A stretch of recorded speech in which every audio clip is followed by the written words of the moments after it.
খবরের দিকে নজর রাখবো। বোমায় নাবালিকার মৃত্যু, কালীগঞ্জের ঘটনায় গ্রেফতার আরো একজন। আবুল কাশেম শেখ ওরফে ভুট্টোকে গ্রেফতার করা হয়েছে। আরো একবার আপনাদের জানিয়ে রাখি, বোমায় নাবালিকার মৃত্যু, কালীগঞ্জের ঘটনায় গ্রেফতার করা হয়েছে আরো একজনকে। আবুল কাশেম শেখ ওরফে ভুট্টোকে গ্রেফতার করা হয়েছে। এই নিয়ে কালীগঞ্জে মৃত্যুর ঘটনায় গ্রেফতার করা হলো 10 জনকে। আরো বিস্তারিত জানবো, সমীর রুদ্র রয়েছে, সমীরের সঙ্গে কথা বলবো। সমীর, এই যে আবুল কাশেম শেখ ওরফে ভুট্টো, তার সম্পর্কে কি কি তথ্য রয়েছে পুলিশের কাছে?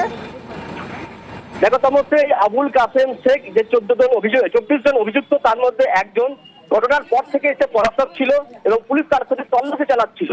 পুলিশ গোপন সূত্রে জানতে পারে গতকাল দুপুরে সে পলাশির এক আত্মীয় বাড়িতে লুকিয়ে রয়েছে। পুলিশ সেখানে অভিযান চালায় এবং সেই সময় সে কিন্তু সেই বাড়ি থেকে পালিয়ে তেজনগর ঘাট পার হয়ে মুর্শিদাবাদে পালানোর চেষ্টা করে। পুলিশ তেজনগর ঘাটের অভিযান চালায় এবং সেখান থেকে পুলিশ তাকে গ্রেফতার করে কালীগঞ্জ থানায় নিয়ে আসে। আজ তাকে কৃষ্ণনগর জেলা আদালতে তোলা হয়েছে এবং 3 দিনের পুলিশ হেফাজতের আবেদন জানানো হয়েছে। এবং এই ঘটনায় এ পর্যন্ত মোট 10 জনকে পুলিশ গ্রেফতার করলো। মোট 36 জনের বিরুদ্ধে অভিযোগ দায়ের হয়েছিল, তার মধ্যে 10 জন গ্রেফতার হয়েছে। এখনো 14 জন অধরা রয়েছে এবং ইতিমধ্যে কিন্তু মৃতের মা অর্থাৎ সাবিনা ইয়াসমিন খাতুন শেখ, তিনি কিন্তু গতকাল বিকাশ রঞ্জন ঘটনার সঙ্গে দেখা করেছেন। উচ্চ আদালতে মামলা করার জন্য আবেদন জানাতে পারেন তিনি। এবং এই ঘটনায় কিন্তু পুলিশ ইতিমধ্যেই মোলান্দি গ্রামে পুলিশ ক্যাম্প করেছে নিরাপত্তার পাত্রে এবং এখনো পর্যন্ত বাকি অভিযোগের কোথাও শুধু তল্লাশি চালানো হচ্ছে। বেশ সমীর।